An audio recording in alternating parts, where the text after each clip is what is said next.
আসসালামু আলাইকুম প্রিয় শিক্ষার্থী, সবাই কেমন আছেন? আশা করছি অনেক ভালো আছেন এবং সুস্থ আছেন। যে যেখান থেকে যুক্ত হয়েছেন আমাদের আজকের এই গুরুত্বপূর্ণ ক্লাসে সবাইকে স্বাগত জানাচ্ছি ১৯তম নিবন্ধন পরীক্ষার প্রস্তুতিমূলক আরও একটি গুরুত্বপূর্ণ ক্লাসে। আপনার স্বপ্ন পূরণের পথ এখান থেকে শুরু। আপনারা যারা নিজেদের ভবিষ্যৎ নিয়ে চিন্তা ভাবনা করছেন, আজকের ক্লাস সেই ভিত্তি গড়ে তোলার প্রথম ধাপ বলে মনে করছি। মনে রাখবেন, আপনার সাফল্যের জন্য দরকার শুধু ইচ্ছা শক্তি আর সঠিক দিক নির্দেশনা, তার সাথে কঠোর পরিশ্রম। আপনাকে আমরা দিক নির্দেশনা দিতে প্রস্তুত, বাকিটুকু কাজ আপনার। আপনার এই চাকরি জীবনের প্রস্তুতিমূলক এই কষ্ট পরিশ্রম সার্থক হোক, দ্রুত পরিসমাপ্তি ঘটে, প্রত্যেকের একটা করে কর্মসংস্থানের ব্যবস্থা হোক, এই শুভকামনা জানিয়ে শুরু করছি আমাদের আরও একটি গুরুত্বপূর্ণ মডেল টেস্ট। ১৯তম শিক্ষক নিবন্ধন প্রস্তুতিমূলক এক্সক্লুসিভ মডেল টেস্ট ৩৩-এ সবাইকে আবারও স্বাগত জানাচ্ছি। শুরুতেই বানান শুদ্ধি থেকে বাংলার যে গুরুত্বপূর্ণ প্রশ্নটি আমরা যুক্ত করেছি তা হলো, কোন বানানটি শুদ্ধ? এখানে আমাদের সত্যবিধানের যে ব্যবস্থাটা সেটা করতে হবে। কোন বানানটি শুদ্ধ? মাস্টার, জিনিস, পোস্ট অফিস তিনটাই অশুদ্ধ, তার মানে পোশাকটা এখানে শুদ্ধ। কোন বিরাম চিহ্নের বিরতি কাল নেই? সাধারণত বিরতি কাল থাকে না। কোনটির? একটু দ্রুত বলতে হবে আমাদের সাথে। হাইফেনের কোনো ধরনের বিরতিকাল থাকে না। কোন বানানটি শুদ্ধ? বিভীষিকা। অসংখ্যবার এই প্রশ্নটি কিন্তু আসে পরীক্ষায়। বিভীষিকা বানানটি মূলত রস্বই দীর্ঘই রস্বই, এই ফরম্যাটটা আপনাদের মনে রাখতে হবে। অর্থাৎ রস্বই দীর্ঘই রস্বই, এটি বাংলা একাডেমি এবং আধুনিক বাংলা অভিধান হিসেবে দুটোই শুদ্ধ রয়েছে। তার মানে রস্বই দীর্ঘই রস্বই, অর্থাৎ খ নাম্বারটা সত্য বা শুদ্ধ। আলালি বা হুতুমি ভাষা বলা হয় কাকে? আলালি বা হুতুমি ভাষা বলা হতো মূলত চলিত ভাষাকে। প্রিয় শিক্ষার্থী, ১৯তম শিক্ষক নিবন্ধনকে কেন্দ্র করে আমাদের স্পেশাল একটি শর্ট সাজেশন তৈরি করা হয়েছে বই আকারে। অবশ্যই আমরা এই কথাটা অন্তত দিতে পারি, এই নিশ্চয়তা দিতে পারি, আমাদের এই বইটুকু পড়লে আপনারা অন্তত প্রিলিমিনারি পাস করা নিয়ে কোনো ধরনের কোনো টেনশন বা চিন্তা ভাবনা থাকবে না ইনশাল্লাহ, যদি এটা ভালোভাবে পড়তে পারেন তো। আর এর পাশাপাশি আমাদের ইউনিয়ন সমাজকর্মীর একটা পিডিএফ সাজেশন রয়েছে, দুটোই জাস্ট নামমাত্র মূল্যে আপনারা নিতে পারেন। আমাদের বিস্তারিত ডেসক্রিপশনে দেওয়া রয়েছে, আপনারা ডেসক্রিপশন এবং স্লাইডে দেওয়া নাম্বারে হোয়াটসঅ্যাপে যোগাযোগ করে দ্রুত নিতে পারেন। আমাদের পরবর্তী যেটি রয়েছে, দুহিতা শব্দের বিপরীতার্থক শব্দ কোনটি? তার মানে দুহিতা শব্দের অর্থটা জানতে হবে। দুহিতা শব্দের অর্থ হচ্ছে কন্যা, তার মানে বিপরীত শব্দ হবে পুত্র। অটোনমাস শব্দের অর্থ কি? অটোনমাস বলতে এখানে অজ্ঞাত বোঝানো হয়ে থাকে বা স্বায়ত্তশাসিত। তাহলে অটোনমাস আর অ্যানোনিমাস এই দুটো কিন্তু প্রায় কাছাকাছি, এই জন্য সহজে ভুল হওয়ার মতো। তাহলে অটোনমাস যেটা, সেটা হচ্ছে স্বায়ত্তশাসিত। জায়া শব্দের সমার্থক শব্দ কোনটি হবে? জায়া শব্দের সঠিক সমার্থক শব্দ হবে অর্ধাঙ্গী। চতুষ্পদ, এই সন্ধি বিচ্ছেদটি, চতুষ্পদ শব্দের সঠিক সন্ধি বিচ্ছেদ হবে চতু বিসর্গ পদ। সিংহ পুরুষ, কোন সমাস? সিংহ পুরুষ, এখানে সঠিক উত্তরটি হবে উপমিত কর্মধারয় সমাস, কারণ মান সমান নয়। মানব শব্দের প্রকৃতি প্রত্যয় কোনটি? মানব শব্দের সঠিক প্রকৃতি প্রত্যয় হবে মনু যুক্ত স্ন। যে উপকারীর অপকার করে তাকে কি বলা হয়? এখানে দুই ধরনের প্রশ্ন হয়। যে উপকারীর অপকার করে তাকে বলা হয় কৃতঘ্ন, আর যে উপকারীর উপকারের স্বীকার করে না তাকে বলা হয় অকৃতজ্ঞ। পাপে বিরত থাকো কোন কারকে কোন বিভক্তি? যেহেতু এখানে বিরতি থাকার কথা বলা হয়েছে, বিরত থাকার কথা বলা হলে অবশ্যই সেটি হবে অপাদান কারকে সপ্তমী বিভক্তি। এডিশন শব্দের অর্থ কি? এডিশন শব্দের অর্থ মূলত সংস্করণ। এটা পত্রিকার ক্ষেত্রে বা বিভিন্ন বইয়ের ক্ষেত্রে ব্যবহার করা হয়ে থাকে। তাহলে সংস্করণটা হবে সঠিক উত্তর।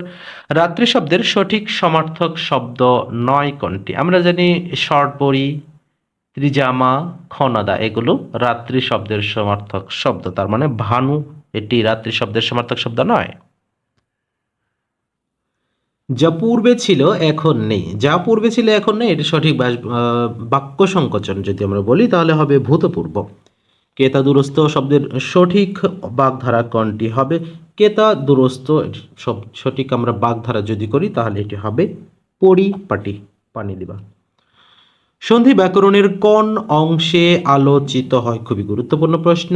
সন্ধি কোন অংশে আলোচিত হয়? তাহলে এই প্রশ্নটি আপনাদের জন্য একটা HW থাকবে অবশ্যই। আপনারা কে কোথায় থেকে যুক্ত রয়েছেন এবং আমাদের এই উত্তরটুকু অবশ্যই আমাদের কমেন্ট সেকশনে জানাতে ভুলবেন না। আমাদের গতকালের ক্লাসে মশিউর রহমান রংপুর থেকে লিখেছেন, যারা কমেন্ট করেছিলেন তাদের কমেন্টগুলো পড়ছি। সিলেট থেকে মাসুমা বেগম লিখেছেন, আমার কমেন্ট তো পড়লেন না, আজকে কিন্তু পড়া হয়ে গেল। রুনা আক্তার লিখেছেন WTO এবং ইউরোপীয় ইউনিয়ন সম্পর্কে বিস্তারিত একটু বলবেন, এবং তিনিও কিছু লিখেছেন। মূলত WTO এটি হচ্ছে ওয়ার্ল্ড ট্রেড অর্গানাইজেশন বা বিশ্ব বাণিজ্যিক সংস্থা। যেহেতু এটা বাণিজ্যিক সংস্থা উল্লেখ করায় তার নামের মধ্যেই রয়েছে, তার মানে বিশ্বের সবচেয়ে বড় বাণিজ্যিক সংস্থা হবে WTO, আর অর্থনৈতিক হলে ইউরোপীয় ইউনিয়ন। এরশাদ লিখেছেন সুনামগঞ্জ থেকে। জাকারিয়া কেমন আছেন স্যার? আলহামদুলিল্লাহ ভালো আছি, আপনিও নিশ্চয়ই আল্লাহর রহমতে ভালো আছেন। মামুন কাপাসিয়া গাজীপুর থেকে। আকলিমা বগুড়া থেকে, তিনিও জানিয়েছেন কেমন আছেন, আলহামদুলিল্লাহ। সুরাইয়া নাটোর থেকে। কিশোরগঞ্জ থেকে লিখেছেন রোজিনা। জুলি লিখেছেন বরিশাল থেকে। গাইবান্ধা থেকে লিখেছেন গণিত ব্যাখ্যা সহকারে দেওয়া। আমরা প্রত্যেকটা গণিতগুলোই ব্যাখ্যা করার চেষ্টা করি, কিন্তু সমস্যা হয় কি, বেশি ব্যাখ্যা করতে গেলে ক্লাসগুলো অনেক বড় হয়ে যায়, যেটা আপনাদের বিরক্তির একটা কারণ হয়। এটাও আমাদের মাথায় রেখে ক্লাসগুলো তৈরি করতে হয়। এরপরে লিখেছেন তামিম জনি ভেরামারা কুষ্টিয়া থেকে লিখেছেন। জান্নাতুল মাওয়া কলি লিখেছেন সিলেট থেকে। রাজিয়া সুলতানা জামালপুর থেকে। খুব ভালো লাগছে আপনার ক্লাস, আপনাকে অসংখ্য ধন্যবাদ আমাদের সাথে থাকার জন্য। সোহাগ লিখেছেন ঝালকাঠি থেকে। কাজী পারভেজ লিখেছেন বরিশাল থেকে। রাজিয়া সুলতানা পাবনা থেকে। আব্দুল্লাহ, খুব সুন্দর একটা নাম, লিখেছেন বরিশাল থেকে। এবং আসাদ লিখেছেন, আচ্ছা আসাদ রহমান বলেছেন যে 10টা ক্লাস নয়, 10টা অঙ্ক বিশিষ্ট ক্লাস। আচ্ছা, আমরা হয়তো বুঝতে ভুল করেছি, আমরা অবশ্যই চেষ্টা করব, কিন্তু আমাদের যে কার্যক্রমগুলো একটুখানি আমাদের ঝামেলা পোহাতে হয়, তবে আমরা চেষ্টা করব আপনাদের যে প্রতিদিন 10 অঙ্ক বিশিষ্ট একটা করে ক্লাস অতিরিক্ত আমরা দেওয়ার চেষ্টা করব, ইনশাল্লাহ খুব শীঘ্রই পেয়ে যাবেন। এছাড়া সর্বশেষ লিখেছেন রংপুর থেকে লিখেছেন বৃষ্টি, যদিও আগামী কয়েকদিন ধরে বৃষ্টির একটা কিন্তু উজ্জ্বল সম্ভাবনাও আবহাওয়া অফিস থেকে দেওয়া রয়েছে। আপনাদের অসংখ্য ধন্যবাদ প্রিয় শিক্ষার্থী আমাদের সাথে যুক্ত থাকার জন্য। বাংলা ভাষায় জ্যোতিচিহ্নের প্রচলন করেছেন কে? বাংলা ভাষায় জ্যোতিচিহ্নের প্রচলন করেছিলেন ঈশ্বরচন্দ্র বিদ্যাসাগর। মহিমা শব্দের প্রকৃতি প্রত্যয় কোনটি? মহিমা শব্দের প্রকৃতি প্রত্যয় হচ্ছে মহৎ যুক্ত এমন। আবির্ভাব শব্দের বিপরীতার্থক শব্দ কোনটি হবে? আবির্ভাব শব্দের বিপরীতার্থক শব্দ হবে তিরোভাব। দহরম মহরম বাগধারাটি বলতে কি বোঝায় বা বিপরীত বাগধারা কোনটি? দুইটাই আমরা একসাথে পড়ে নেব। দহরম মহরম বলতে যদি আমরা বুঝি তাহলে খুব ভালো সম্পর্ক, আর বিপরীত হলে খারাপ সম্পর্ক, মানে ওহি নকুল, দা কুমড়া, সাপে নেউলে, যে কোনো কিছু হতে পারে। নিজের কোন বানানটি শুদ্ধ রয়েছে? ন্যূনতম। ন্যূনতম কিন্তু এর আগেও আমাদের একটা ক্লাসে দেওয়া হয়েছিল, অনেকেই বলেছেন আসলেই কোনটি বানান শুদ্ধ। অবশ্যই নয়ে হ্রস্বউকার এবং জফলা, দীর্ঘউকার এবং জফলা হবে, তারপর দন্ত ন, অর্থাৎ গ নম্বর। ভালো করে একটু দেখবেন, নয়ে জফলা দীর্ঘকার, নতম ন্যূনতম। ন্যূনতম কিন্তু না, আমরা অনেকে এটা ভুল করি, অনেকে যে এইটা কথা বলি ন্যূনতম, আমাদের উচ্চারণটাই আমাদের ভুল হয়। ন্যূনতম, ন্যূনতম নয়। সম শব্দের বিপরীতার্থক শব্দ কোনটি হবে? সৌম্য যদি আমরা বলি তাহলে ভদ্র শান্ত, বিপরীতটা হবে উগ্র। ডাক্তার ডাকো কোন কারকে কোন বিভক্তি? তাহলে এখানে কর্মকারকে শূন্য বিভক্তি হবে সঠিক উত্তর। মৌমাছি কোন সমাস? মৌ সংগ্রহ করে যে মাছি, তার মানে এখানে কর্মধারয় সমাস হচ্ছে রাইট অ্যান্সার। প্রিয় শিক্ষার্থী, আমাদের দ্বিতীয় অংশে শুরু হয়েছে আমাদের গণিতের, আমরা একটু পরে দিয়েছি। আচ্ছা, আমাদের দ্বিতীয় অংশে ইংরেজিতে আমরা শুরু করেছি। ইংরেজিতে আমরা যেটা হচ্ছে educating all people dash a mammoth task. তাহলে এখানে সঠিক উত্তরটা কি হবে? তাহলে এখানে যেহেতু এডুকেটিং অল পিপল বলেছে, তাহলে এখানে ইজ কথাটা ব্যবহার করতে হবে, অর্থাৎ is word. Educating all people is a mammoth task. Man has no escape dash death. আচ্ছা, মানুষ কোনোভাবে মৃত্যুকে এড়াতে পারে না, বা মৃত্যু থেকে পালিয়ে বাঁচতে পারে না, যেভাবেই বা ব্যাখ্যা করি না কেন, তাহলে ফ্রম ডেথটা হবে right answer. Today the world passing through dash juncture. তাহলে এখানে আমরা সঠিক উত্তরটা কি করব? তাহলে এখানে হবে today the world is passing through critical juncture. তাহলে এখানে ক্রিটিক্যালটা আমরা রাইট অ্যান্সার করব। The old man can not help dash a cup of tea. আমরা জানি can not help, could not help, এগুলো কি হয়? এরপরে কি হয়? আইএনজি যুক্ত ভার্ব নিতে হয়, তার মানে can not help having a cup of tea. There is dash milk in the bottle, তার মানে বোতলের কথা বলা হচ্ছে এখানে, তার মানে অল্প পরিমাণে আছে। There is very little milk in the bottle. কলমটি তার, তাহলে এখানে সঠিক উত্তর আমরা কোনটি করতে পারি? তাহলে দিস পেন ইজ, কোনটা করব আমরা এখানে রাইট অ্যান্সার? আচ্ছা, কাজ দিয়ে দিব। আচ্ছা, he is the owner of the pen, এটাই হবে রাইট অ্যান্সার। আমরা যদি বলি he is the owner of the pen. বিনয় মহত্বের ভূষণ, সঠিক ট্রান্সলেশন কোনটি হবে? প্রিয় শিক্ষার্থী, আমরা যদি আপনাদের বলি যে আমরা কিন্তু নিবন্ধনের যে স্কুল পর্যায়ে 2 এবং কলেজ প্রত্যেকটা পর্যায়ে ব্যাখ্যা বিশ্লেষণ করে আমাদের সাজেশনটুকু কিন্তু সাজিয়েছি। আর সাজেশনটুকু এমনভাবে সাজানো হয়েছে অনায়াসে যাতে আপনারা পাস করতে পারেন। এখান থেকে আপনারা ন্যূনতম হলেও 60 থেকে 65 বা 70 মার্কস কমন পাবেন, যেখানে পাস মার্ক মাত্র 40। তাই বড় বড় মোটা মোটা বই বা কোচিং না করে আমাদের সাজেশনটুকু পড়ুন, পাস মার্ক তুলুন অতি সহজেই। অবশ্যই পড়তে হবে। ওকে, বিনয় মহত্বের ভূষণ আমরা যদি বলি তাহলে modesty is embellishment of greatness, তাহলে এখানে সঠিক উত্তরটা আমরা করব modesty is embellishment of greatness. কেটলিতে পানি টকবক করে ফুটছে, যখন টকবক করে তখন বলা হয় কি? সিমারিং, তাহলে হবে the water is simmering in the Kettle, এটাই হবে রাইট অ্যান্সার। ট্রেনটি ঢাকা যাবে, তাহলে ট্রেনটি ঢাকা যাবে উদ্দেশ্যে, কোনো নির্দিষ্ট একটা গন্তব্যের উদ্দেশ্যে যাত্রা করলো, যখন গন্তব্যে যাত্রা করে তখন হয় বাউন্ড ফর, তাহলে the train is bound for Dhaka. The shirt is dash, the shirt is, তাহলে এখানে আমাদের কি বলা হচ্ছে? আফটার মাই টেস্ট, তাহলে এখানে ক নাম্বারটা আমাদের সঠিক উত্তর। What is the meaning of prior to? Prior to বলতে আমরা কি বুঝাই থাকি? যে আগে, পূর্বে, যেটাই বলি না কেন, অর্থাৎ before. The suffering of the poor people বা পুয়ার ম্যান, যেটা আমরা বলি, the suffering of the poor man beggars description, তার মানে এখানে কি বোঝাচ্ছে? যে গরিব মানুষের দুঃখ দুর্দশা এগুলো বর্ণনাতীত বা অবর্ণনীয়, যেটাকে আমরা ইংরেজিতে ইডিয়মস ফ্রেজ দ্বারা প্রকাশ করি বেগার্স ডেসক্রিপশন, অবশ্যই কিন্তু এসটা যুক্ত থাকতে হবে। I wish I had seen you before, এটাকে এক্সক্লামেটরি করতে হবে। এক্সক্লামেটরি যদি আমরা করতে পারি তাহলে had I seen you before, had I seen you before. যেহেতু এক্সক্লামেটরি করতে গেলে অবশ্যই এখানে কোশ্চেন মার্কের পরিবর্তে কি ব্যবহার হয়? এখানে আমাদের বিস্ময়সূচক ব্যবহার করতে হয়। ওকে, এরপর রয়েছে beside going to the book fair I bought A number of books, এটাকে কম্পাউন্ড করতে হবে। তাহলে এটাকে আমরা যদি কম্পাউন্ড করি, কম্পাউন্ড করতে গেলে কি হয়? অবশ্যই সেন্টেন্সের মাঝে অর, নর, বাট, অ্যান্ড এগুলো থাকতে হবে। তাহলে অ্যান্ড এবং অর যুক্ত আমরা কিন্তু দুটো দেখতেছি, অ্যান্ড রয়েছে এখানে, বাট রয়েছে এখানে, তাহলে কোনটি হবে?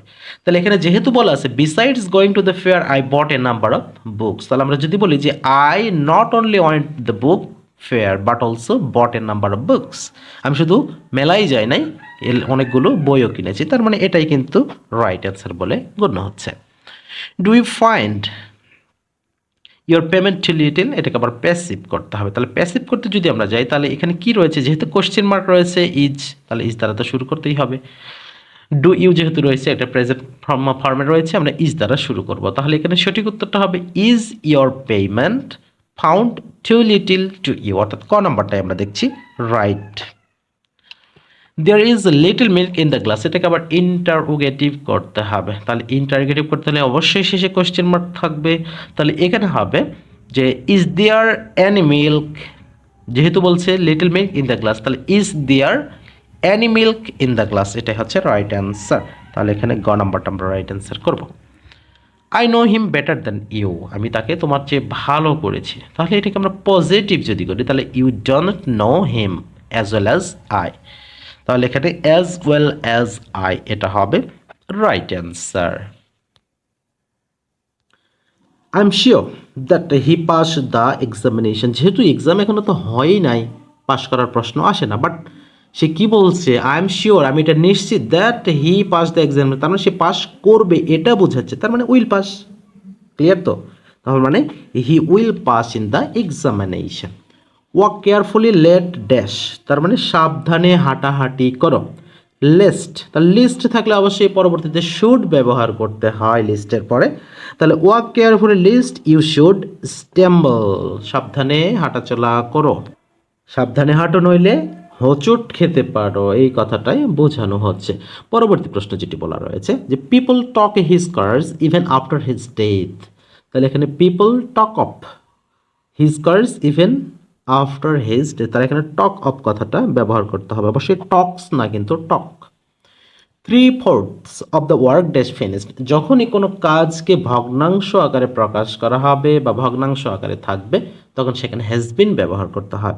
তার মানে এখানে 3/4 of the work has been finished, অর্থাৎ এটি হচ্ছে right answer. We felt very tired, we felt very tired, the word tired used in the sentence, তার মানে এখানে কি বোঝাচ্ছে?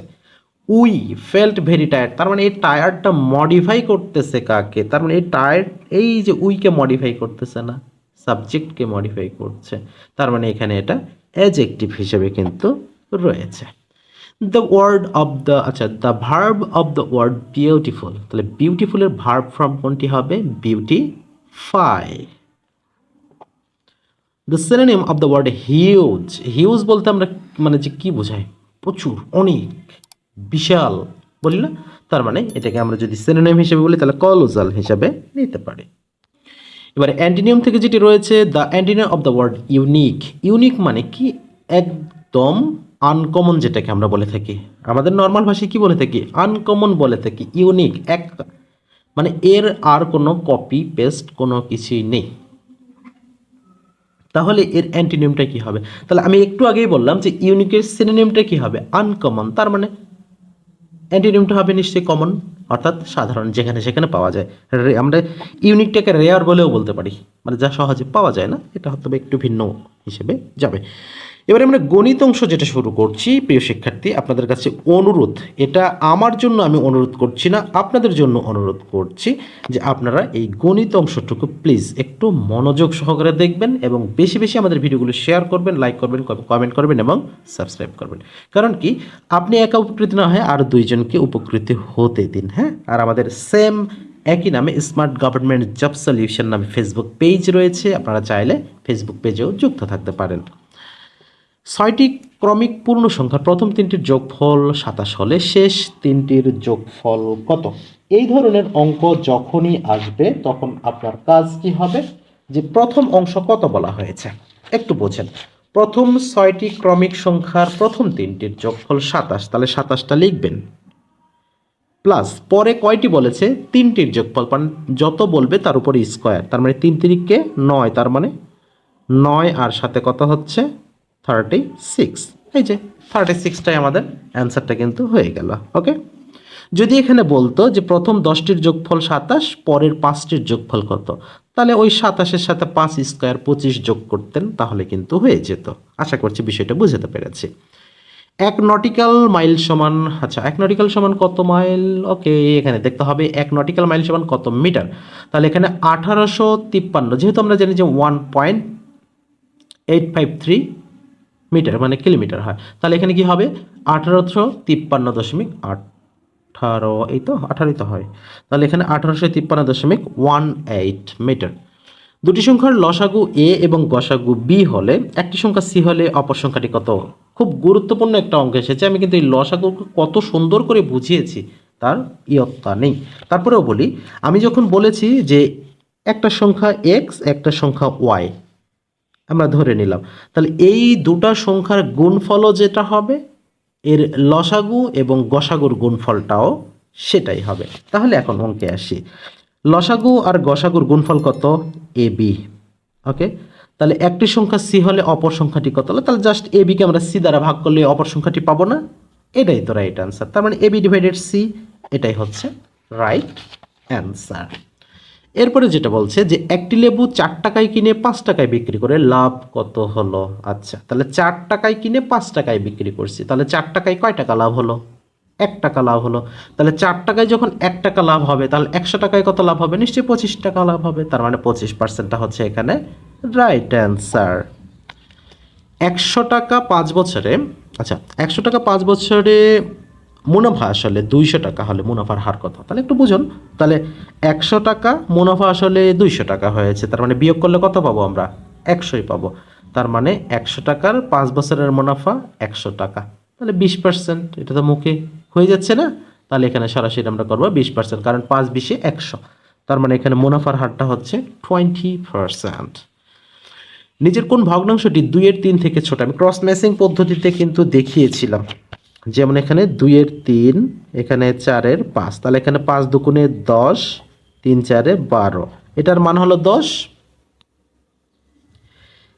5 দুগুণে 10, 3 4 12, তার মানে এটার মান 12 হলে এটা বড়, এটার মান 10 হলে এটা ছোট। তাহলে এখন 2/3 সাথে আমরা একটু তুলনা করব। তাহলে এখানে 3 7 21, 8 দুগুণে 16, কোনটা বড় হচ্ছে? ক বড় হয়ে যাচ্ছে, তার মানে এটি হবে না। 5 6 সাথে করলেও হবে না, 3 4 সাথে করলেও হচ্ছে না, 3 5 সাথে করলে হবে। কারণ কি? 2 3 আর 3 5, তাহলে এখন 5 দুগুণে 10 হবে আর 3 3 9 হবে। তার মানে এই ঘ নাম্বারটা কিন্তু আমাদের সব দিক থেকেই রাইট অ্যান্সার হচ্ছে।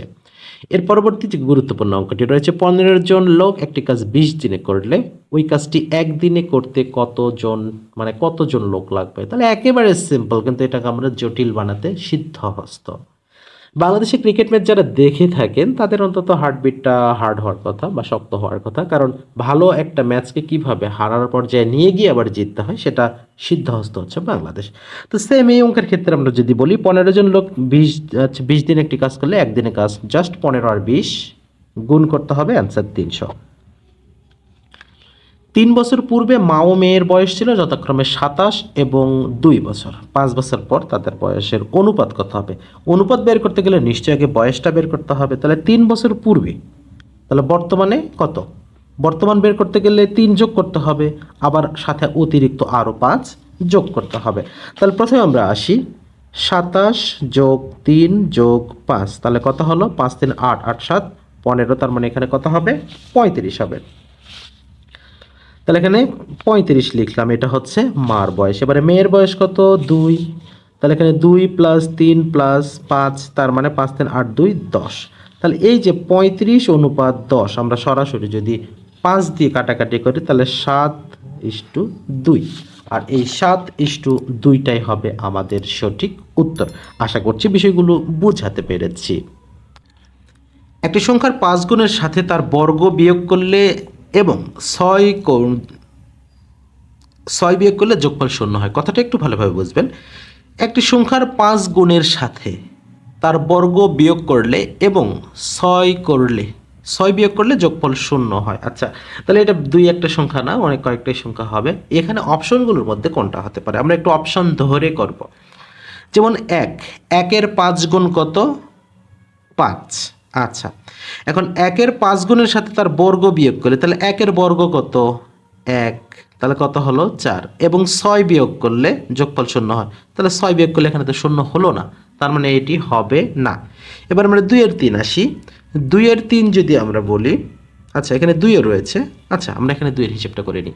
তাহলে 2-এর হিসাব যদি আমরা করি তাহলে 2-এর 5 গুণ কত হয়? 2-এর 5 গুণ হয় 10, মাইনাস কত করতে হবে? 2-এর বর্গ, তার মানে 4, কত হলো? 6। তাহলে পুনরায় আবার যদি 6 বিয়োগ করি তাহলে কত হলো? 0। ওয়াও, তার মানে এখানে 2 হয়েছে, এখানেও 2 হতো, যেহেতু 1 হয় নাই তার মানে অপশন এটা বাদ। এবার 3 দেখতে হবে। তাহলে 3-এর 5 গুণ কত?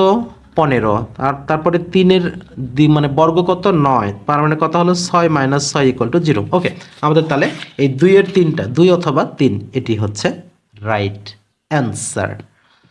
প্রথম 10টি স্বাভাবিক সংখ্যার গড় কত? তাহলে প্রথম স্বাভাবিক সংখ্যার গড় হবে 5.50। প্রথম 9টি বললে 5 হবে, তার মানে এখানে 5.50টা রাইট অ্যান্সার। A:B যদি 4 5 হয়, B:C যদি 6 7 হয়, তাহলে ABC কত? আমি কিন্তু দ পদ্ধতিতে শিখাইছিলাম, এই যে এই দ পদ্ধতিতে শিখিয়েছিলাম। তাহলে এখানে ABC, তাহলে এখানে 4:5 6:7, এই যে এই দ পদ্ধতিতে করবেন।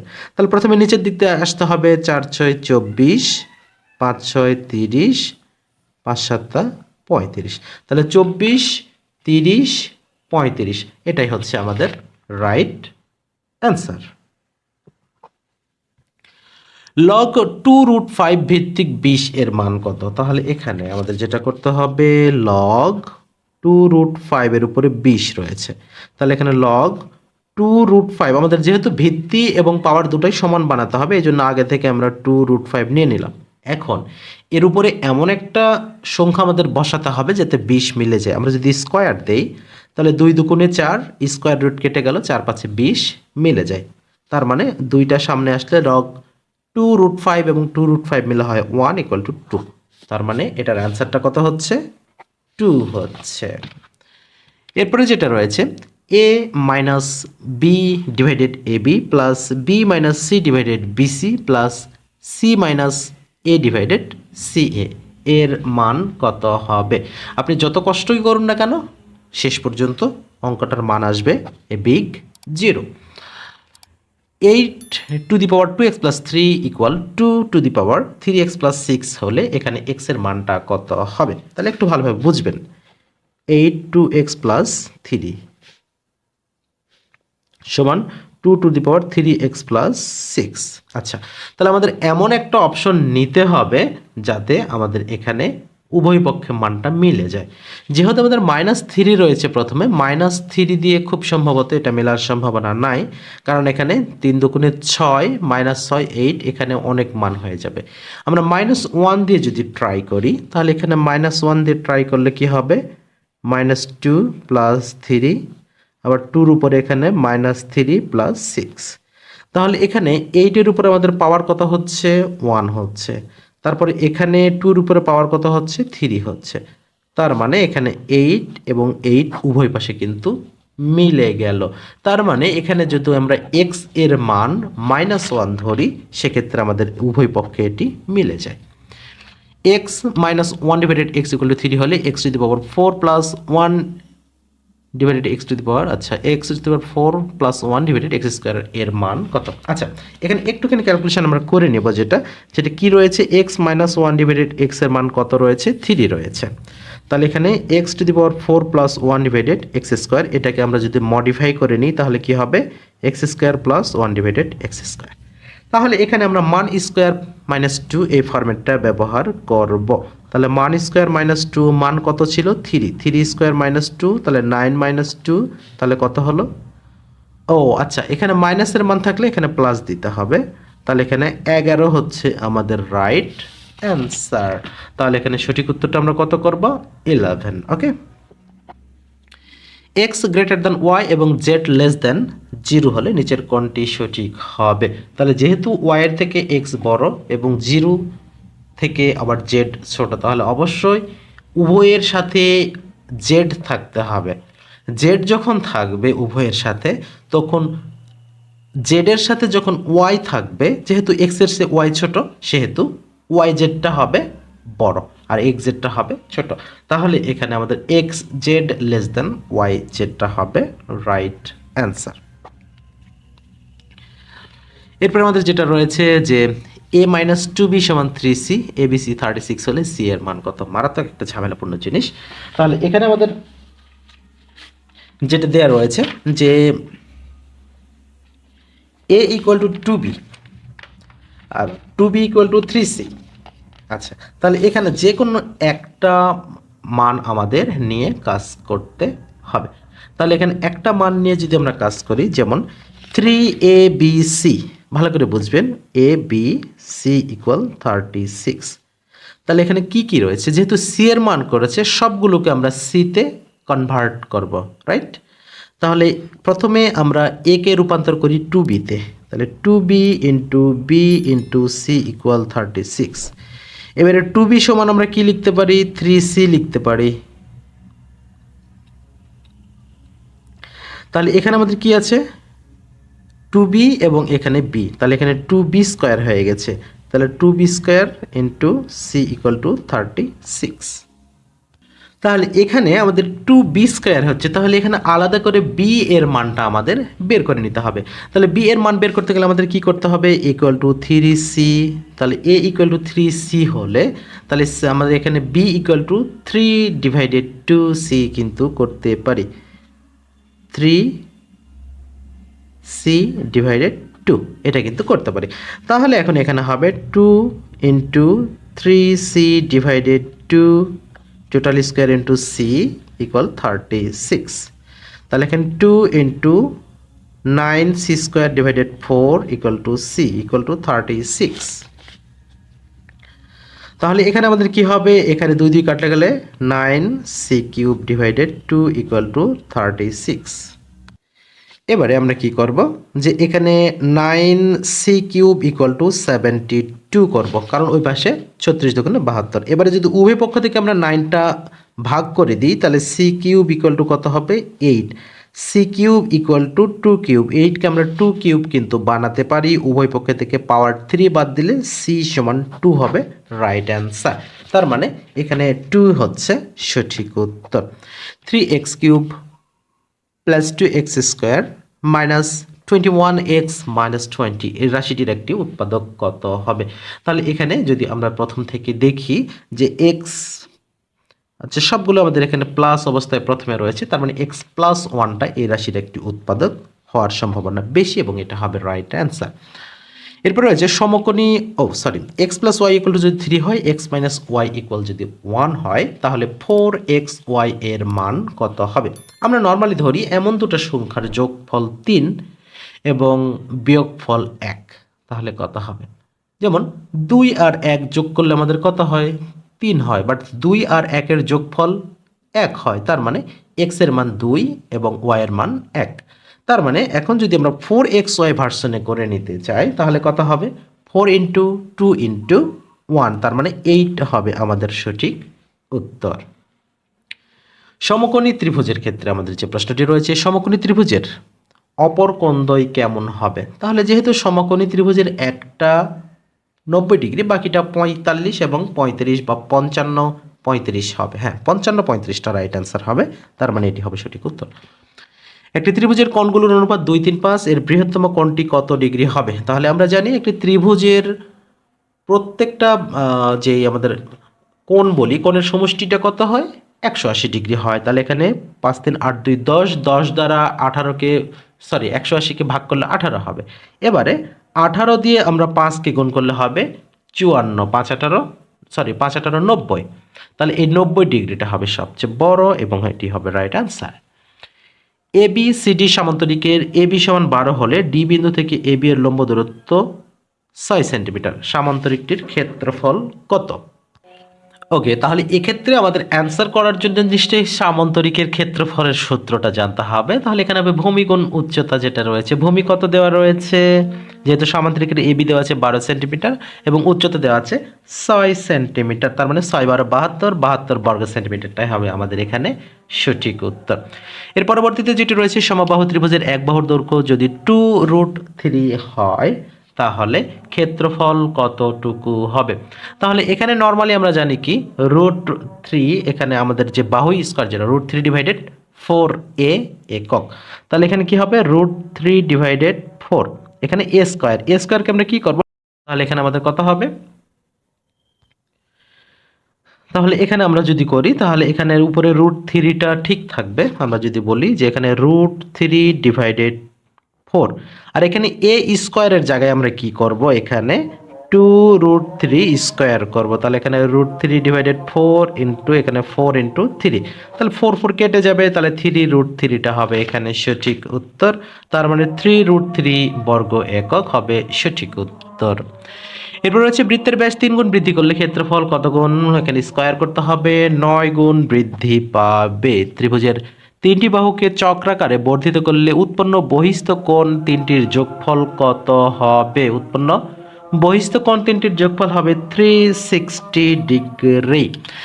বাংলাদেশের সাথে কয়টি দেশের সীমান্ত রয়েছে। বাংলাদেশের সাথে সীমান্ত রয়েছে মাত্র 2টি, ভারত এবং মায়ানমার।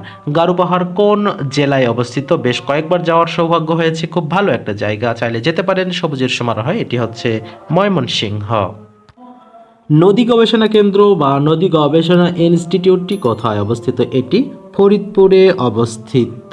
বাংলাদেশের রুটির ঝুড়ি বলা হয় কোন জেলাকে। রুটির ঝুড়ি বলা হয় নওগাঁ, নাটোর নাকি দিনাজপুরকে। এটি বলা হয় দিনাজপুরকে।